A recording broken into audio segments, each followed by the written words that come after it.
আসসালামু আলাইকুম। আশা করি তোমরা সবাই অনেক ভালো আছো। আজকে তোমাদের অনুশীলনী 2.2 এর 5 নাম্বার ক্লাস নিয়ে উপস্থিত হয়েছি। বুঝতেই পারছো অনুশীলনী 13.2 এর অঙ্কগুলা কিন্তু গুণোত্তর ধারার অঙ্ক। তোমরা যারা সমান্তর ধারার অঙ্কগুলা ভালোভাবে শেষ করতে পারছো তাদের কাছে কিন্তু গুণোত্তর ধারা খুব একটা কঠিন মনে হবে না। কারণ সমান্তর ধারা এবং গুণোত্তর ধারার সূত্রগুলোর প্রয়োগ কিন্তু একই রকম। তাহলে চলো শুরু করি। দেখো এখানে কোনো গুণোত্তর ধারার প্রথম পদে আমরা জানি প্রত্যেকটা ধারার একাধিক পদ বিদ্যমান।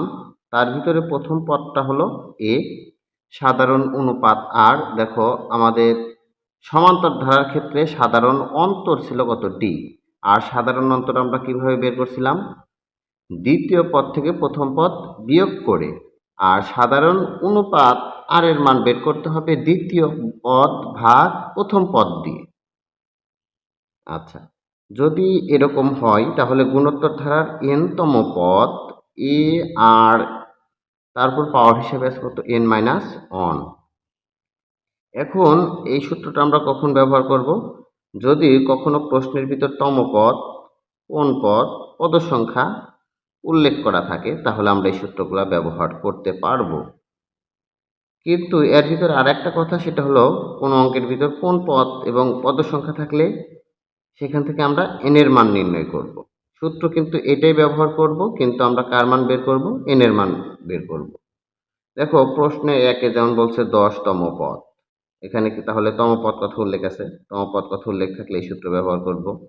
2 নম্বর প্রশ্নে আছে কোন পদ, কোন পদ থাকলে এই সূত্রই ব্যবহার করব, কিন্তু এখান থেকে আমরা এন এর মানটা নির্ণয় করব। কোন পদ উল্লেখ আছে তার মানে কি আমরা এই সূত্রটাই ব্যবহার করব, এখান থেকে আমরা এন এর মান বের করব। তারপর 4 নাম্বার প্রশ্নে দেখো অষ্টম পদ নির্ণয় করো। তাহলে আমাদের পদের কথা, তম পদ কথা উল্লেখ থাকলে আমরা কিন্তু এই সূত্রটা ব্যবহার করতে পারবো। অর্থাৎ উপরের যে অঙ্কগুলো আছে এই অঙ্কগুলো কিন্তু আমরা এই একটা সূত্র দ্বারাই ব্যবহার করতে পারবো। তাহলে কথা না বাড়িয়ে চলো শুরু করি। প্রশ্ন 1 আমরা একটু দেখি। এখানে একটা ধারা দেওয়া আছে, ধারাটির 10তম পদ কত। এটা গুণোত্তর না সমান্তর, এটা বোঝার জন্য তোমাদের কি করতে হবে? দেখো এর আগে বলছিলাম সমান্তর হলে এই দ্বিতীয় পদ বিয়োগ প্রথম পদ দিলে বিয়োগ করলে যে মানটা পাওয়া যাবে, তৃতীয় পদ বিয়োগ দ্বিতীয় পদ দিলে একই মান পাওয়া যাবে। দেখো 4 বিয়োগ 2 দিলে কিন্তু আমরা 2 পাইতেছি, আবার 8 বিয়োগ 4 দিলে কিন্তু আমরা কত পাইতেছি?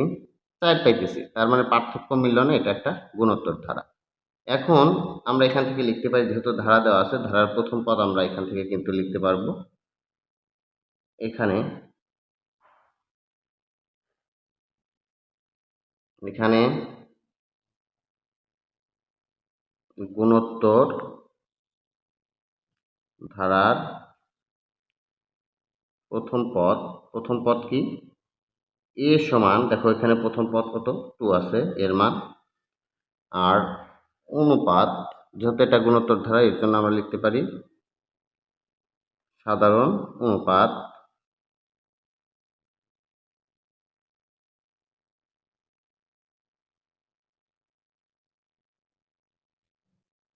আর সমান। আর এর মান কিভাবে বের করতে হবে? দ্বিতীয় পদ বিয়োগ দ্বিতীয় পদ ভাগ প্রথম পদ। তাহলে দ্বিতীয় পদ 4 ভাগ প্রথম পদ কত, 2। আমাদের এখানে 4 ভাগ 2 মানে 2। আর এর মান কত পাইলাম? 2 পাইলাম। এখন আমাদের যেহেতু তম পদ কথা উল্লেখ আছে, তাহলে আমরা জানি কোন ধারার, আমরা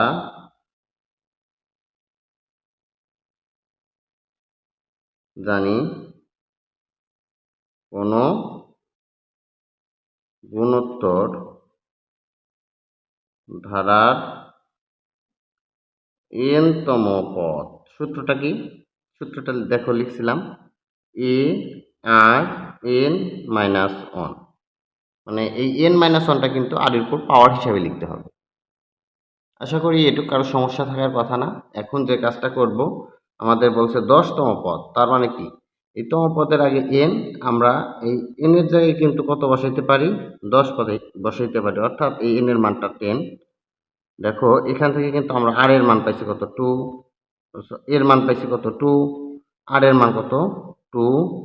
তার উপর পাওয়ার হিসেবে আছে কত এন, এন এর মান কত 10 মাইনাস তারপর আছে কত। আশা করি এটা ক্লিয়ার। এখন এখান থেকে আমরা যেটা লিখতে পারি 2 ইন্টু এই 2 এর উপর পাওয়ার 9।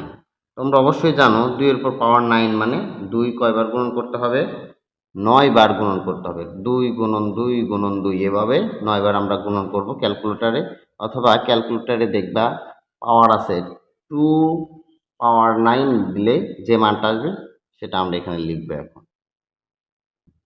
তাহলে 2 9 বার গুণন দিলে কত আসে, 2 গুণন এই 2 9 বার যদি গুণন করা আসতেছে হলো গা 512। তাহলে এখান থেকে আমরা লিখতে পারি 2 এর সাথে 512 গুণন করো, গুণন করলে আসতেছে 1024। আমাদের কিন্তু এটাই অ্যান্সার। আশা করি অঙ্কটা ক্লিয়ার, কারো সমস্যা থাকার কথা না অঙ্কটা। তারপরে আমরা দেখো 2 নাম্বার অঙ্কটা কি বলছে, 2 নাম্বার অঙ্কটা সমাধান করার চেষ্টা করি। দেখো 2 নাম্বার অঙ্কটা কিরকম আছে একটু লক্ষ্য করো।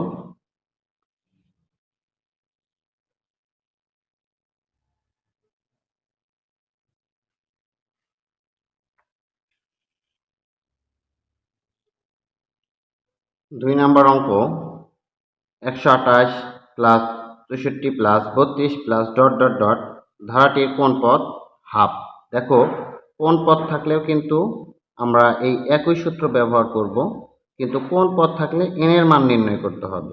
তাহলে আমরা এখানে কিন্তু এন এর মান দেওয়া নাই, এন এর মানটাই বের করব, এটা মনে রাখবা। তাহলে আমরা অঙ্কটা করা শুরু করি। দেখো এখানে একটা ধারা দেওয়া আছে, তাহলে আমরা লিখতে পারি এখানে ধারাটির প্রথম পদ,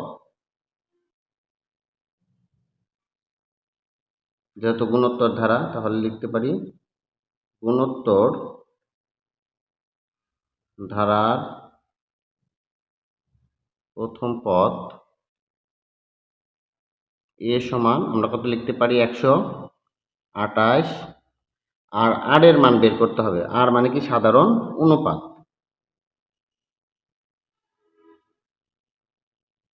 সাধারণ অনুপাত।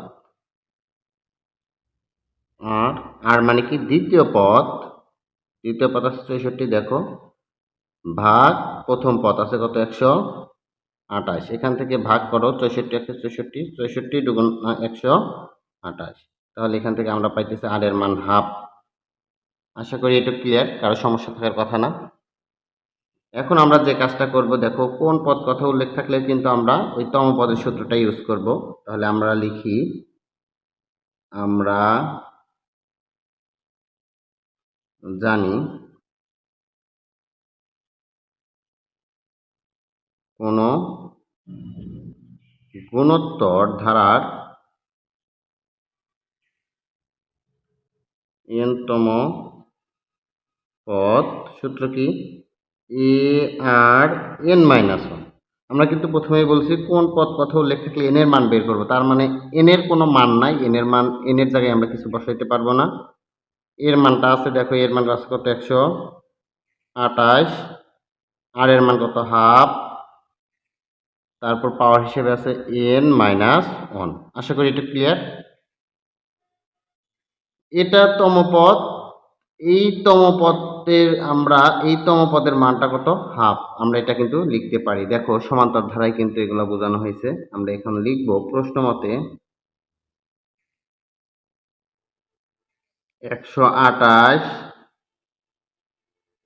হাফ, তারপর আছে পাওয়ার হিসেবে এন মাইনাস ওয়ান সমান আমরা লিখতে পারি কত, এই কোন পদের পরে যে সংখ্যাটা থাকবে এটা আমরা লিখতে পারবো। আশা করি এটা ক্লিয়ার। এখন আমাদের যে কাজটা করতে হবে, উদ্দেশ্য এন এর মান বের করা। যেহেতু 128-এর উপর কোনো এন নাই, 128-এর সাথেও এন নাই, আমরা এই 128 কি করব, এখানে আছে গুণন অবস্থা, এই সাইডে গেলে কি হবে ভাগ, তাহলে হাফ, তারপর পাওয়ার হিসেবে লিখতে পারি এন মাইনাস ওয়ান।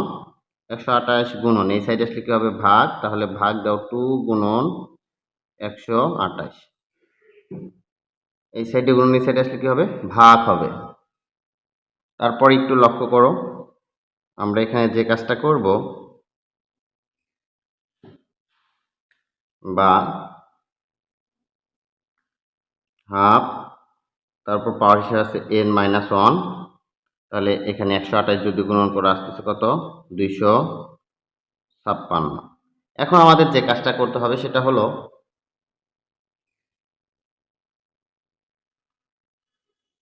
এই এই জায়গায় লক্ষ্য করবা উপরে কত 1, আমাদের অন অন মিল আছে, কিন্তু নিচে আছে কত 2, কিন্তু এখানে নিচে আছে 256, আমাদের নিচে কত আনতে হবে 2 আনার চেষ্টা করতে হবে। তার মানে আমরা এখানে যে কাজটা করতে পারি, এই 256কে কি করব 2 দ্বারা ভাগ করব, মানে উপরে 1 1 মিলে ফেলছি, এখন নিচে আছে 2, এখানে আছে কত নিচে আছে 256।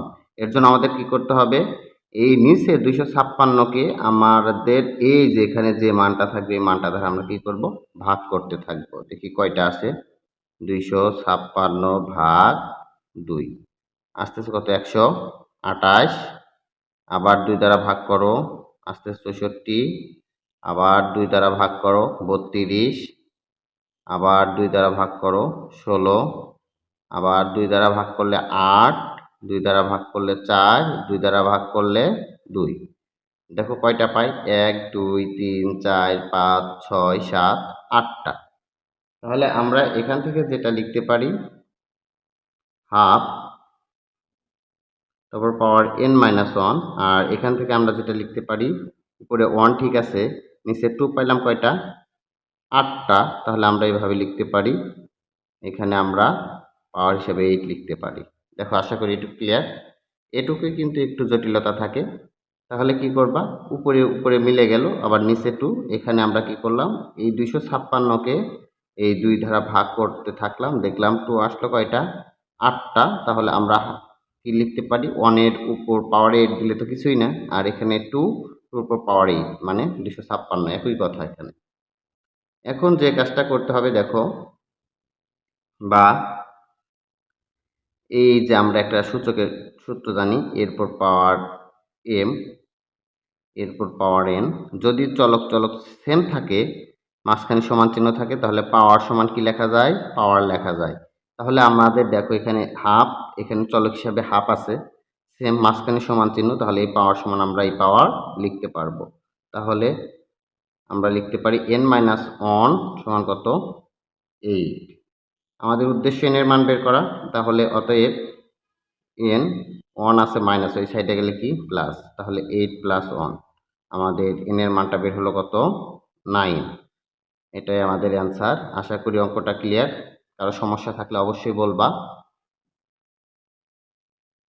তারপরে দেখো 3 নাম্বার অঙ্কটাও কিন্তু আমরা সেম ভাবেই করতে পারি, একটু লক্ষ্য করো। দেখো যদি 3 নাম্বার অঙ্ক লক্ষ্য করা যায় তাহলে দেখা যায় এখানে কি কোন পদ কথা উল্লেখ আছে, তাহলে আমাদের এখানে কিন্তু n এর মান বের করতে হবে, সূত্র কিন্তু এটাই থাকবে। অর্থাৎ এই 3 নাম্বার অঙ্ক এবং 2 নাম্বার অঙ্ক সেম, তাহলে আমরা 3 নাম্বার অঙ্কটা করার চেষ্টা করি। দেখো এখানে একটা কি দেওয়া আছে ধারা দেওয়া আছে, তাহলে আমরা লিখতে পারি এখানে গুণোত্তর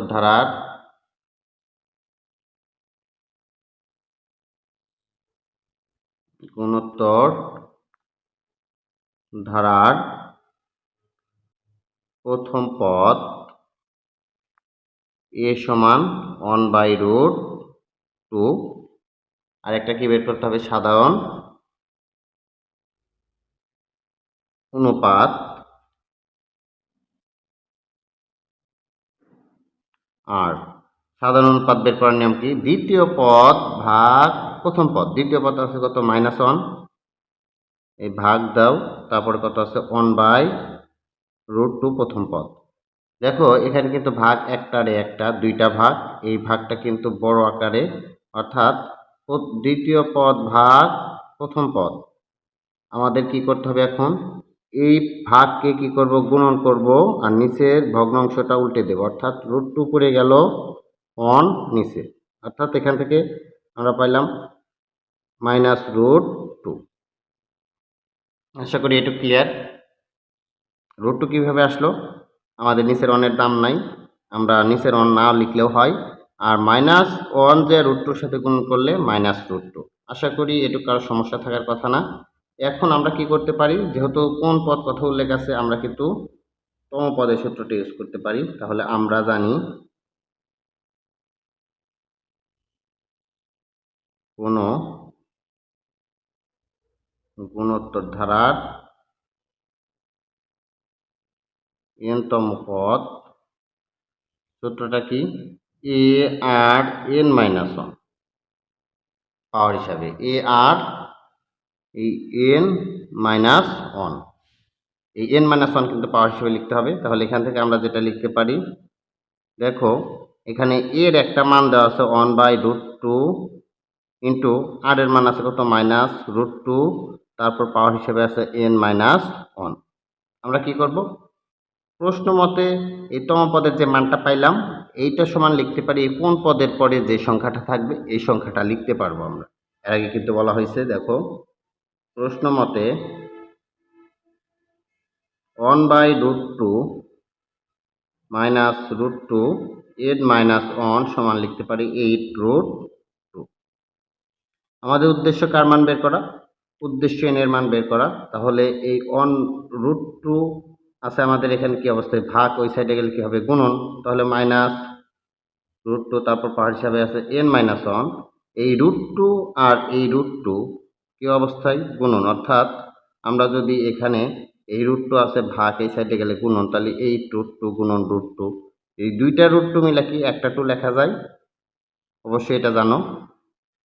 তাহলে এই 2 গুণন 8 আর 2 গুণ আমরা এখানে কি লিখতে পারি, একদম 16 লিখতে পারি। দেখো এটুকু কারো সমস্যা থাকার কথা না। তারপরে যে কাজটা করব, আমাদের দেখতে হবে এই যে পাওয়ারের নিচে সংখ্যাটা কত আছে। এখানে দেখো √2 আছে, এখন 16কে তো আর √2 দ্বারা ভাগ করতে পারি না, তাহলে কি করতে হবে, এই রুটের ভিতর যে মান আছে দেখো কত আছে 2, তাহলে 16কে প্রথমে আমরা কি করব, এই 2 দ্বারা ভাগ করব। 2 দ্বারা ভাগ করলে কত, 8, আবার 2 দ্বারা ভাগ করলে 4, আবার 2 দ্বারা ভাগ করলে 2। এখন কি করা যায়, যেহেতু আমাদের এখানে কিন্তু 2 নাই, আছে কত, √2, এর জন্য আমাদের এই 2 গুলাকে আবার কি করতে হবে, ভাঙাতে হবে। প্রত্যেকটা 2কে ভাঙাইলে 2টা করে √2 পাওয়া যাবে। অর্থাৎ এটার জন্য 2টা √2, এটার জন্য 2টা √2, এটার জন্য 2টা, এটার জন্য 2টা। তাহলে 2, 2 এ 4, 2 এ 6, 2 এ 8। তাহলে আমরা কি লিখতে পারি, এখানে -√2 n-1। তাহলে আমরা এখানে √2, তারপর পাওয়ার কত, 8। কিন্তু আমাদের এখানে শুধু √2 নাই, সামনে কি চিহ্ন, মাইনাস। আমরা যদি এখানে মাইনাস চিহ্ন দিই তাহলে কিন্তু কোনো সমস্যা নাই। কেন সমস্যা নাই, এখন বলতে পারো এখানে তো মাইনাস চিহ্ন নাই। এখানে মাইনাস চিহ্ন নাই, ঠিক আছে, কিন্তু আমরা যদি এখানে মাইনাস চিহ্ন দিই তাও সমস্যা নাই। কেন সমস্যা নাই, এটার কারণ হলো এই মাইনাসের পর যদি পাওয়ার জোর থাকে মাইনাসটা কি হয়ে যায়, প্লাস হয়ে যায়। যেহেতু আমাদের এই সাইডটা মিলাইতে হবে এর জন্য আমরা এখানে মাইনাস চিহ্নটা দিয়ে দিলাম। আশা করি একটু ক্লিয়ার। বা এখান থেকে দেখো একটু আগে এরপর পাওয়ার m, এরপর পাওয়ার n, চলক চলক সেম, মাঝখানে সমান চিহ্ন থাকলে পাওয়ার সমান কি, পাওয়ার লেখা যায়, অর্থাৎ m সমান n লেখা যায়। তাহলে এই অনুযায়ী আমাদের এখানে দেখো -√2 সেম, তাহলে এই -√2 উঠে গেল, আমরা লিখতে পারি n-1 সমান কত, এই, অতএব n সমান 1 আছে, মাইনাস ওই সাইডে গেলে কি হবে, প্লাস, তাহলে 8 + 1 9। আশা করি এটা ক্লিয়ার, আমাদের n এর মান বের হয়ে গেছে, তাহলে এটাই অ্যান্সার। তারপরের অঙ্কটা দেখো কি বলছে, 4 নাম্বার অঙ্কটা। একটা ধারা দেওয়া আছে, ধারাটির অষ্টম পদ নির্ণয় করো। এটা কিন্তু প্রশ্ন 1-এর মতো, এটা একদম ইজি। তোমরা এটা বাসায় করবা এবং কমেন্ট বক্সে করে পাঠায়া দিবা। যারা সম্পূর্ণ ভিডিও দেখেছো তাদেরকে ধন্যবাদ। এরপরের ক্লাসটা কিন্তু খুবই গুরুত্বপূর্ণ। তোমরা সবগুলা ক্লাস পাওয়ার জন্য অবশ্যই আমার চ্যানেলটি সাবস্ক্রাইব করবা। ধন্যবাদ সবাইকে।